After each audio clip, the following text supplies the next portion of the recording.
안녕하세요. 신한대학교 2학년 2016-0867 이재정입니다. 이번 시간은 제가 6주차 초이치기와 어태치먼트 총론을 30분 스피치를 하게 되었습니다. 그러면 이제 시작해 보겠습니다. 첫 번째, 클래스프와 어태치먼트. 클래스프 어태치먼트 딱 봐도 무슨 차이가 보이시나요? 찾으셨나요? 처음으로 클래스프는 일단은 지대치에 연결됨으로써 외형적으로 보이고, 그에 반해 어태치먼트는 외형적으로 보이는 것이 없습니다. 이걸로 인해서 클래스프보다는 어태치먼트가親密성이 더 좋다는 것을 알 수 있습니다. 예, 그리고 이 다음으로 클래스프는 지대치에서 유지를 얻는 방면에 어태치먼트는 치주와 지대치에서 유지를 얻는 방법으로 더욱더 유지력이 좋은 것이 일단 여기서 보일 수 있습니다. 예, 이제 그러면 이제 다음 장으로 한번 넘어가 보겠습니다. 예, 다음 장은 어태치먼트 정의가 나옵니다. 어태치먼트란 두 개 이상의 부분으로 구성되어 있는 연결 장치로 한 부분은 치관이나 치근 또는 매시그치의 고정성 부분에 부착되고 다른 한 부분은 가철성 보철물에 연결되어 주 유지 장치 역할을 말한다 라고 나와있네. 말이 좀 어려우실 수 있는데 일단은 어태치먼트는 쉽게 말하자면 피메일과 메일 파트로 구성되어 있습니다. 피메일과 메일 파트로 구성되어 이 피메일과 메일 파트가 만나서 연결됨으로써 주유지 장치 역할을 말하는 것을 뜻하는데 얘를 예시로는 만약에 지대치가 메일 파트를 가지고 있고 보철물이 피메일 파트를 가지고 있으면 그 두 개가 연결되어서 유지 장치를 얻는 것을 어태치먼트라고 할 수 있습니다. 다음으로 넘어가겠습니다.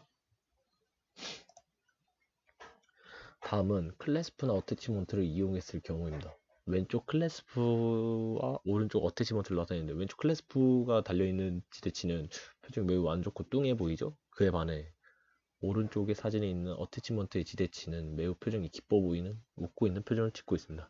왜 이런 표정들을 짓고 있는 걸까요? 한번 생각해 봅시다. 생각해 봤을 때 일단 클래스프에 있는 지대치는 아무래도 클래스프가 지대치에 연결됨으로써 어, 지대치가 받는 영향이 좀 많고 그만큼 죄송합니다. 지대치가 받는 영향이 많고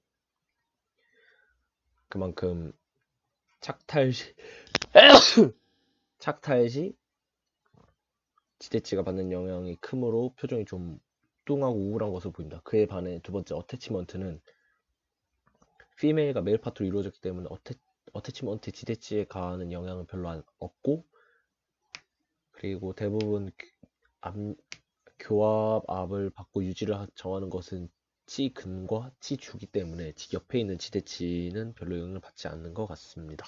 그래서 표정이 매우 기뻐 보입니다. 예, 다음 장 넘어가 보겠습니다. 예, 다음 장은 클래스프의 원리인데요. 클래스프의 원리에 앞서서 일단 앞선 영어에 대해서 뜻을 모를 수 있으니 일단 한번 알려드리겠습니다. 일단 펄커럼은 작용점이라고 하고요. 그 다음에 레지스탄스는 저항, 그리고 세 번째 포스는 힘점을 나타내고 있습니다. 신종호 교수님께서 한번 말씀해 주셨는데 클래스프는 병따개의 원리와 똑같다, 비슷하다라고 말씀해 주셨습니다. 이거 무슨 뜻인가 한번 알아보겠습니다. 처음에 병따개도 포스 즉 힘의 힘점에서 힘을 주는 순간 저항을 받으면 작용점은 가만히 있고 저항을 받으면서 저항하는 그 병따개가 따지게 됩니다. 이거와 비슷하게 클래스프 쪽으로 넘어가 보면은 클래스프에서 계속 작용점이 있고 저항이 있으면서 힘을 계속 아래로 가고 뺐다 꼈다 하면은 결국 저항 받는 쪽이 계속 지대치이기 때문에 그 지대치가 영향을 받아서 언젠가 나중에는 탈락이 될 수 있다는 것을 보여줄 수 있습니다. 다음은 넘어가겠습니다. 다음은 어태치먼트 장점입니다. 첫 번째, 클래스프가 없어 심미적이다. 제가 맨 처음에 말했듯이 어태치먼트는 클래스프를 사용하지 않았을 때 외형적으로 보이는 게 덜하고 그만큼 보는 사람이 보기에는 별로 이상한 게 없어 보일 정도의 심미적으로 좋습니다. 두 번째는 의치의 장착 시 유지력과 안정성을 얻을 수 있다. 이 의치의 장착 시 유지력과 안정성을 얻을 수 있다. 어태치먼트 같은 경우는 유지력과 안정성을 치근 또는 치주에서 얻기 때문에 지대치의 클래스프를 다는 것보다는 유지력과 안정성이 더 좋을 수밖에 없습니다. 세 번째는 지대치에 가해지는 교합압이 교환면이나 인시절 레스트보다 치근 쪽에 위치하기 때문에 질의 힘이 짧아져 회전력이 작아진다. 어태치먼트 같은 경우는 교합압이 대부분 다 치근 쪽에 위치하기 때문에 이 힘이 짧아져 가지고 회전력이 작아진다는 것은 그만큼 회전력이 작아져서 탈락하는 힘이 적어진다는 것을 나타낼 수 있습니다. 네, 그 다음 네 번째는 의치의 착탈 시 측방압이 지대치에 덜 미치기 때문에 지대치와 치조고를 보호할 수 있다 라고 나와 있습니다. 여기서 의치의 착탈 시 측방압이 지대치에 덜 미친다. 이것을 의미하는 것은 어태치먼트 같은 경우는 지대치가 클래스프를 달고 있지 않기 때문에 그만큼 지대치를 보호할 수 있고 치조고를 보호할 수 있습니다. 다음 장점은 클래스프에 의해 유지되는 국소우치보다 우수한 저작 효율을 가지고 있다. 클래스프에 의해 유지되는 국소우치의 경우 교합압이 모두 다 클래스프 쪽이나 인시절 레스트 교합면 그쪽으로 가해지는 방면에 어태치먼트 대부분 다 교합압이 치근, 치주 그쪽으로 가기 때문에 회전력이 작아진 만큼 그만큼 우수한 저작 효율을 가지고 있습니다. 그 다음은 여섯 번째, 클래스프 국소우치보다 유지력 조절 횟수가 적기 때문에 보철물의 수명이 길다라고 나와 있네요. 이 국소우치보다 유지력 조절 횟수가 적다는 것은 이 클래스프 국소우치도 메탈이기 때문에 피로 파절에 의해서 피로 경도에 의해서 계속 사용하다 보면 언젠간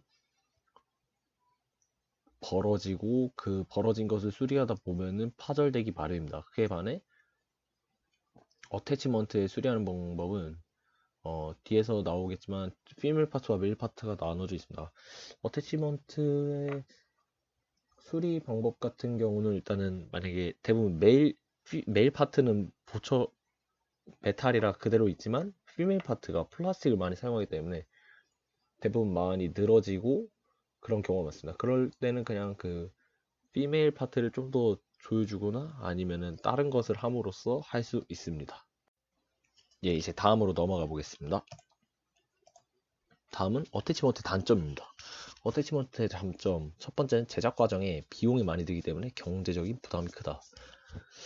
어태치먼트 같은 경우 제작 과정이 복잡하고 고도의 정밀성과 기술을 요구하기 때문에 비용도 많이 들고 그만큼 유지력이 좋은 만큼 비용이 많이 듭니다. 두 번째는 지대치의 길이나 폭에 의해 선택의 폭에 제한을 받는다 라고 나왔는데 약간 여기서 예시를 드리자면 만약에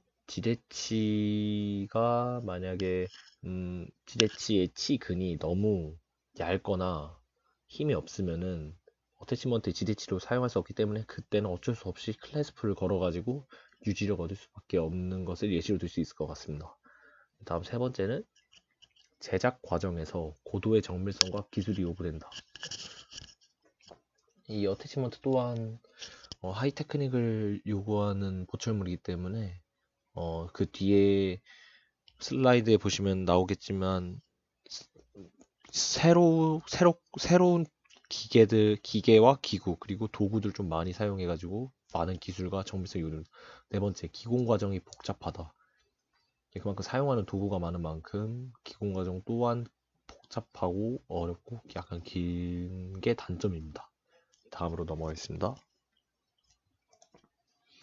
다음 파셜 덴처입니다. 파셜 덴처는 그냥 뭐 저희가 항상 보던 거와 같이 그렇게 클래스프를 건 파셜 덴처는 아니고 이 파셜 덴처 같은 경우는 저희가 아까 배웠던 오버덴처처럼 피메일과 메일 파트가 구성되어 있어가지고 그것에 의해서 거는 파셜 덴처처럼 보여지고 있는 사진입니다. 다음으로 넘어가겠습니다.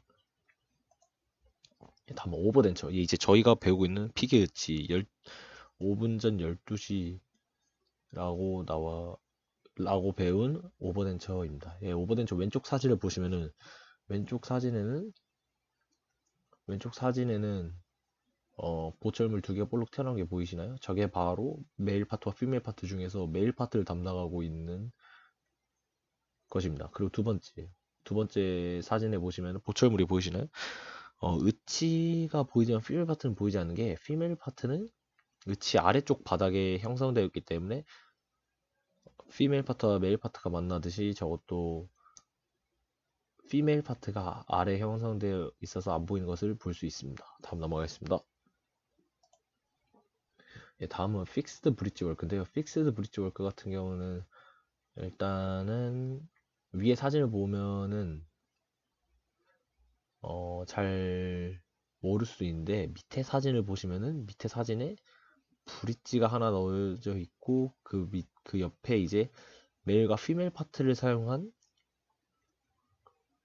치아가 보입니다. 예, 이 치아를 피메일과 메일 파트를 사용해서 유지력을 얻고 고정시킨 사진이 바로 두 번째 사진입니다. 예, 다음으로 넘어가 보겠습니다.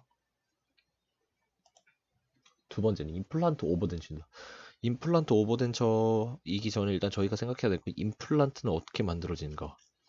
이 임플란트가 만들어지는 방법은 간단합니다. 치아 하나가 치근이 아예 쓸 수 없을 정도로 태화됐다. 그러면 이제 그 치근을 다 파내고 그 아래 이제 신경이 있으니까 신경 치료까지 다 해줍니다. 그럼 이제 약간 그쪽 치아는 아예 못 쓰는 거기 때문에 이제 치근을 다 없애주고 신경 치료까지 다 해준 다음에 그 아래 이제 보철물을 박습니다. 대부분 이 보철물 하나를 박고 그 위에 치아를 박은 모습이 임플란트라고 불립니다. 여기서 임플란트 오버덴처 그 방식을 활용한 건데요. 이 여러 가지 치주 아래에 있는 치근을 다 파내고 신경을 다 파냄으로써 그 위에 메탈을 주르륵 이어서 만든 것이 바로 임플란트인데 이 임플란트가 메일 파트를 대신하고 그 반대로 피메일 파트는 보철물의 안쪽에 피메일 파트를 형성함으로써 두 개가 만남으로써 유지를 얻게 하는 것이 임플란트 오버덴처입니다. 네, 다음은 텔레스코픽 시스템인데요. 예, 이 텔레스코픽 시스템의 같은 경우 이너 크라운, 아우터 크라운 이 두 개로 나눠져 있는데 일단 이 이너 크라운과 아우터 크라운 두 개로 나눠져 있는 이 이너 크라운 같은 경우는 피게으치의 메일 파트, 이 아우터 크라운은 피게으치의 피메일 파트를 담당한다고 생각하시면 쉽게 생각하실 수 있습니다. 예. 그리고 피메일 이 텔레스코픽 시스템 같은 경우는 이중 구조이기 때문에 다른 것들보다 좀 더 비용도 많이 들고 비싸지만 그만큼 유지력이 좋고 그만큼 유지력도 좋고 그리고 탈락이 다른 것보다 덜 된다는 그런 장점이 있습니다. 예, 그리고 신종우 교수님께서 이 텔레스코픽 시스템이 치아마다 다 착탈로가 다른데 어떻게 이렇게 아우터 크라운처럼 한꺼번에 이어서 만들어낼 수 있냐라는 질문을 저희 학생들에게 모두 던져주었습니다. 그 결과 제가 생각해 봤을 때는 이 모든 아우터 크라운이 한꺼번에 같은 방향을 보고 있으면은 착탈이 안 되고 제가 생각하기에는 이너 크라운에서도 조금 조정을 해주고 아우터 크라운에서도 각도 같은 것을 계속 바꿔주면서 조정해 주면은 아마 모든 아우터 크라운이 브릿지처럼 연결되어서 착탈이 가능하다고 저는 생각합니다. 예, 다음 넘어가 보겠습니다. 다음은 밀링 머신, 파랄레로미터라는 밀링 머신입니다. 예, 일단 첫 번째 사진은 신종훈 교수님께서 밀링 머신을 사용하는 사진입니다. 두 번째 사진을 보여드리겠습니다. 두 번째 사진은 밀링 머신의 전체적인 외형을 보여주고 있습니다. 예, 다음 넘어가 보겠습니다. 이 밀링 툴셋인데요. 이것은 밀링 머신과 함께 사용하는 기구들로 밀링 툴셋이 사이즈별로 있고 용도별로 종류가 나누어져 있습니다. 이 밀링 머신과 밀링 툴셋은 아까 저희가 봤던 이중 보철 텔레스코픽 시스템을 사용할 때 사용하는 도구들입니다. 다음 밀링 머신의 용도인데요. 이러한 사진들을 보시면은 밀링 머신을 보시면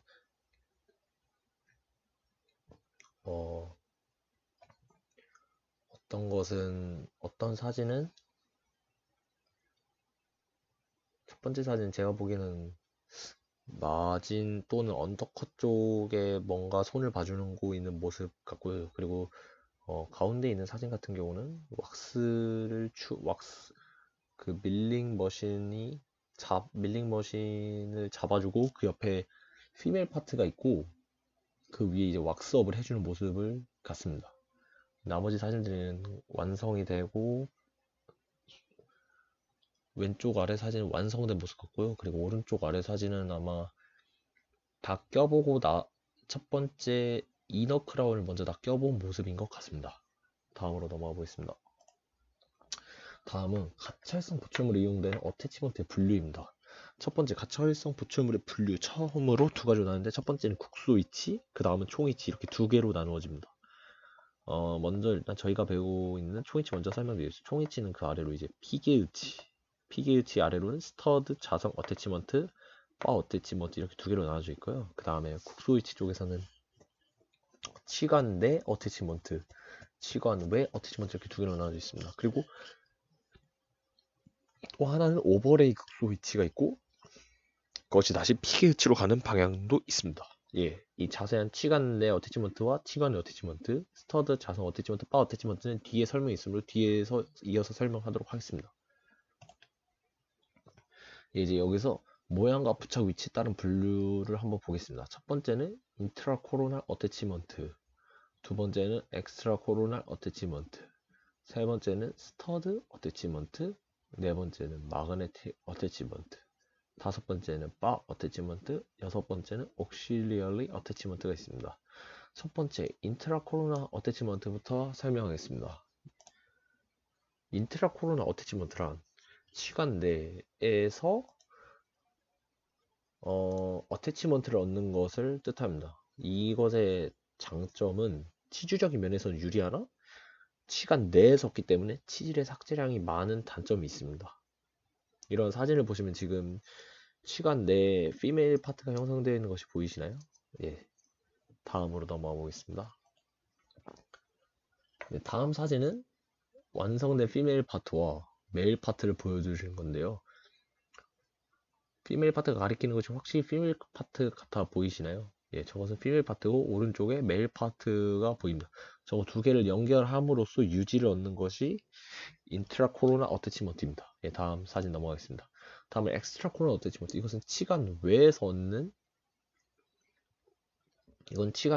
얻는 유지 방법입니다. 이것은 치질 삭제량이 적은 반면에 치주적인 면은 불리합니다. 치질 삭제량이 적다는 것은 어쩔 수 없이 치관 외에서 피메일 파트를 만들기 때문에 적지만 그만큼 압력을 받는 치주적인 면은 좀 불리할 수밖에 없습니다. 다음으로 넘어가겠습니다. 다음 아까 저희가 파셜리티 쪽에서 봤던 메일 파트와 피메일 파트인데요. 이러한 것과 같이 메일 파트를 보시면은 지대치 옆에 메일 파트가 형성되는 게 보이시고 그리고 그의 반면에 보철물에 피메일 파트가 형성되어 있는 것을 보실 수 있습니다. 다음으로 넘어가 보겠습니다. 다음은 스터드 어태치먼트입니다. 스터드 어태치먼트란 치근 내, 엑스트라 레디큘러와 인트라 레디큘러 이렇게 두 가지로 나누어져 있는 것을 보실 수 있습니다. 치근에는 메일 파트가 형성되어 있고 보철물에는 피메일 파트가 형성되어 있는 것을 그림을 통해 보실 수 있습니다. 만약에 이거 두 개를 바꾸면 어떻게 되나요? 라고 할 수 있는데 만약에 이거 두 개를 바꾸면 딱히 상관은 없지만 그 뒤에 수리를 하실 때를 생각하시면은 좀 달라집니다. 예를 하나 던져드린다면 만약에 피메일 파트와 메일 파트 중에 뭐가 더 수리가 자주 필요할까요?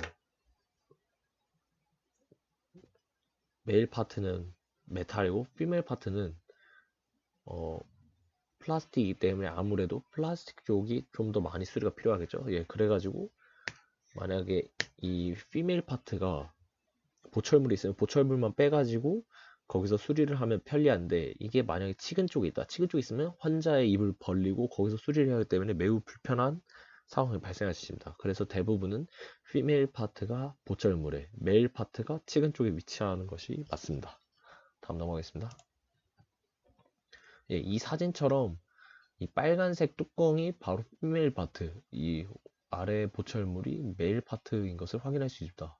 이와 같이 피메일 파트는 플라스틱처럼 보이는데 이것은 계속 갈아 껴주면서 수리하는 것을 볼 수 있어요. 그 아래 사진을 보면 피메일 파트에 구멍 뚫린 것이 보이고 메일 파트가 보철 메탈로 되어 있는 것이 보입니다. 이와 똑같이 두 개를 결합함으로써 유지를 얻는 것이 스튜드 어태치먼트입니다. 다음 넘어가 보겠습니다. 결합의 원리. 예, 다음은 마그네틱 어태치먼트입니다. 이 자석. 이 마그네틱 어태치먼트 하시면 대부분 처음 듣는 사람은 그냥 자석으로 붙어서 붙는구나 라고 생각할 수 있습니다. 하지만 좀 더 깊게 들어가 보시면 이 마그네틱 어태치먼트, 이 치주에 자석이 있다고 생각해 보시는 것을 한번 좋겠습니다. 만약에 치아에 잇몸에 자석 같은 게 있다 하면은 분명히 인간의 몸에 유해할 수밖에 없습니다. 하지만 저희가 사용하는 것은 자성. 말 그대로 자성이란 뜻은 자석이 닿지 않을 때는 메탈이지만 자석이 닿을 때만 자석이 되는 것을 뜻합니다. 한마디로 이것은 평소에 보철물을 빼고 있을 때는 아무것도 아니지만 보철물을 낄 때만 자석이 되는 그런 것을 뜻하고 있습니다. 만약 자 여기서 두 번째 사진에서 보시면은 치주 쪽에 어, 메일 파트가 매우 평평하게 되는데 과연 평평한 게 좋을까요? 이렇게 좀 얇은 게 좋을까요? 라고 질문을 해주셨습니다. 신조 교수님께서. 제가 생각하기에는 이 평평한 것이 아무래도 닿는 면적이 많다 보니까 자석인 경우에는 평평하고 닿는 면적이 많은 게 유지와 다시 제자리에 돌아오는 회복력이 좋다라고 설명할 수 있습니다. 다음으로 넘어가겠습니다.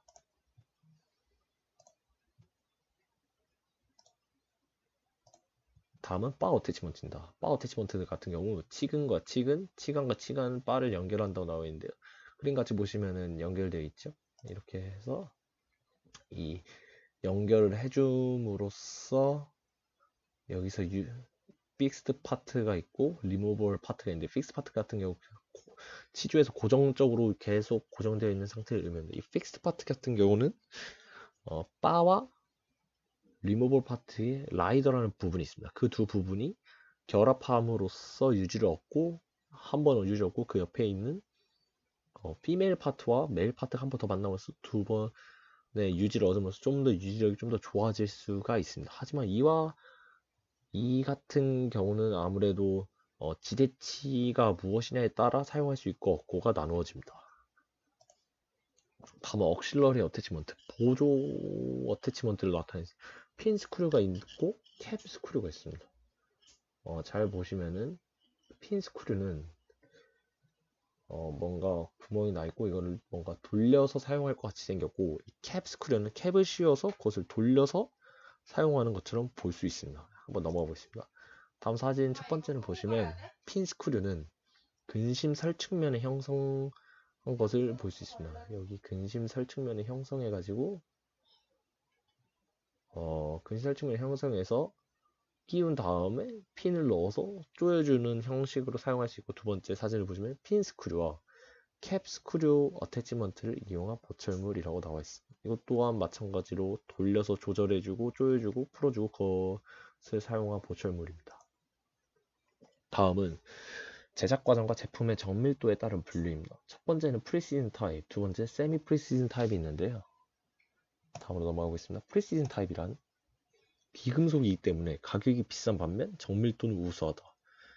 귀금속 자체가 대부분 가격이 많이 비싸고 정밀도가 우수한 장점이 있습니다. 네, 다음으로 넘어가겠습니다. 다음은 세미 프리시즌 타입. 보시면 플라스틱 같죠? 이것은 값이 저렴한 반면에 정밀도에서는 다소 떨어진다. 이건 아무래도 귀금속보다는 경도나 강도가 떨어지기 때문에 정밀도는 떨어지지만 그만큼 값이 저렴해서 많은 사람들이 이용할 것 같습니다. 다음은 조절형과 비조절형에 분류인데요. 첫 번째는 adjustable type, 두 번째는 non-adjustable type이 있습니다. 이 조절형 타입 같은 경우는 스크류 타입이 들어가 있어가지고 이걸로 조절을 해서 조이거나 풀거나 그렇게 해줄 수 있는 조절형 타입이고요. 장착 후 메일 파트가 너무 마모되어 유지력으로 더 이상 조절할 수 없을 경우 빼내고 새로운 메일 파트로 교체한다라고 나와 있습니다. 이것은 쉽게 생각하자면 저희가 샤프심을 다 썼을 때 샤프심을 빼내고 새로운 샤프심을 넣어서 다시 샤프를 쓸 수 있는 그런 것과 비슷하다고 생각하시면 됩니다. 다음은 시간 내 어태치먼트 유지력 조절하는데 효과가 좋습니다. 보시면은 매일 이 조절형 어태치먼트를 처음에는 막 헐거워진 것을 다시 벌려주거나 다시 모양을 잡아서 사용할 수 있게 만들 수 있습니다. 다음은 non-adjustable type, 비조절형 타입인데요. 이것은 보시기에는 아무것도 없어가지고 그냥 삽입이랑 탈락만 하고 그 다음에 조절을 못 해가지고 만약에 좀 망가졌다 싶으면 아예 새로운 걸로 교체를 해야 하는 그런 타입입니다.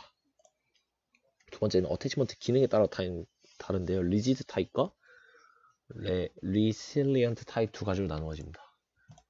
리지드 타입은 비완합형, 말 그대로 완합을 못 시켜주는 타입. 보철물의 삽입 착탈 이외에 기능 운동을 허용하지 않는 타입을 나타냅니다. 비완합형 어태치먼트를 보시면 이러한 것들이 있고요. 이런 것들을 사용하면 아마 기능 운동을 할 때 조금 치주와 치아에 무리가 갈 수 있다고 생각합니다. 다음은 리실리언트 타입 완합형입니다.